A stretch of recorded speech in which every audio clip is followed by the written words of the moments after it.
भाई अपन किसी के घर खाना खाएंगे तो उसका एक नियम होता है कि वो खाना खिलाने वाला और खाने वाला दोनों खुश हो। सही बात है ना।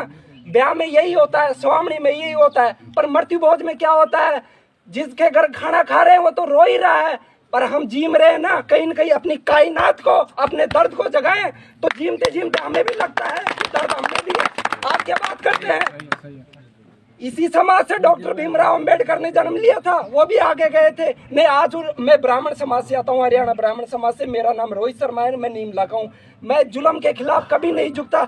इसी समाज से अंबेडकर साहब जन्मे थे। क्या देखा था उन्होंने अपने बचपन में, कुओं से दलित के नाम पे पानी नहीं भरने देते थे, लोगों पे अत्याचार करते थे। ये मैं ऊंची जात का हूँ, मेरे ब्राह्मण मोहल्ला है, तो नीची जात का कोई आता है तो पैरों में घुंघरू बांध दिया करते थे कि वो निकले तो लगे कि ये दलित आ रहा है, अछूत आ रहा है, उससे दूर हो जाए। और वो लोग आज सुधार की उनसे क्या अपेक्षा करते हो, उनसे आप सुधार की क्या अपेक्षा करते हो। वो बिगाड़ सकते हैं और कुछ नहीं कर सकते। उन्होंने सिर्फ इतिहास से अब तक लोगों का शोषण किया है, कर्म कांड के नाम पे, अंधविश्वास के नाम पे, पाखंड के नाम पे। उनसे आप अपेक्षा मत रखिए।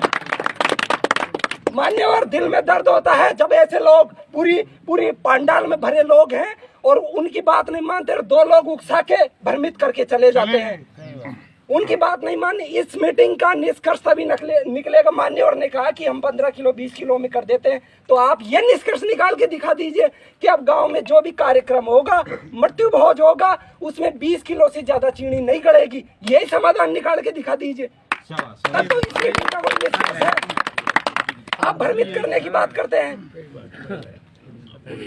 ऐसे इसका कोई निष्कर्ष नहीं निकल सकता। आप जैसे घरों को छोड़ कर आए, कुछ लोग तो है ना जो ये चाहते हैं।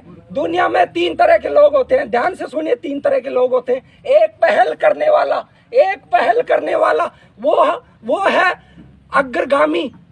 अग्रगामी हर कार्य का। एक होता है पहल करने वाला, एक होता है जो पहल कर रहा है उसके साथ चलने वाला। वो दोनों महान वर्ग हैं समाज के। और तीसरा होता है वो पहल भी नहीं करता है, वो पहल करने के वालों के साथ चलता भी नहीं है, वो सिर्फ समाज को, इस देश को भ्रमित करने का कार्य करता है। उनसे सावधान रहने की जरूरत है। मैं इसी मंच पे कहता हूँ, डॉक्टर साहब भीमराव अंबेडकर, मैं उनको इतना महान मानता हूँ, पर मेरी समाज के लोग जो आपके घरों में जाएंगे तो क्या बोलेंगे कि ये दलित है, ये है। आपका खाने को तो आप दलित नहीं दिखते, और कर्मकांड के नाम पे आपको चूट कर लेके आते हैं आपके घरों से, तब तो आप दलित नहीं दिखते। और आपको पास में बिठाते हैं तब बोलते हैं अछूत। आपकी राय में राय नहीं मिलाते हैं, क्यों? क्योंकि वो तो धर्म के ठेकेदार हैं, वो तो ऊंचे पदों पर पहले से ही बैठे हैं, और आप उन तक ऊपर नहीं पहुंच सको। आप दलित ही बने रहो, ये दलित का टैग हमेशा लगा रहे। हमको भी दलित बना रखा है। हम क्या है, धर्म के ठेकेदार तो वो है, पर मैं ऐसी जाति से बिलोंग करता हूँ। हम पशुपालन करते हैं, हम खेती करते हैं, हम दूसरों पे निर्भर नहीं है।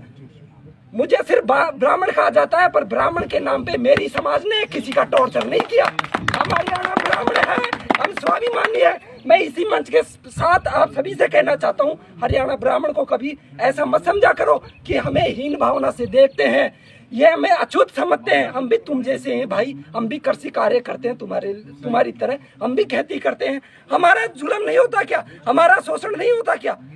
और ये बोल रहे हैं मुद्दों को भटकाने के लिए।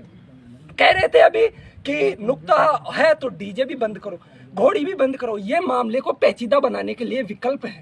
समझ रहे हो मेरी बात को? मैं कहूंगा घोड़ी बंद करो, दूसरा आएगा डीजे बंद करो, तीसरा आएगा शराब बंद करो। होगा ही नहीं, कुछ नहीं होगा, समाधान नहीं होगा। एक करो ना।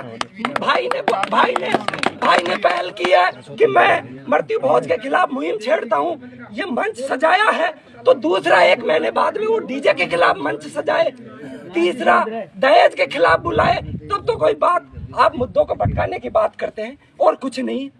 मैं इन्हीं बातों के साथ में अपनी वाणी को विराम देता हूँ। बहुत बहुत धन्यवाद।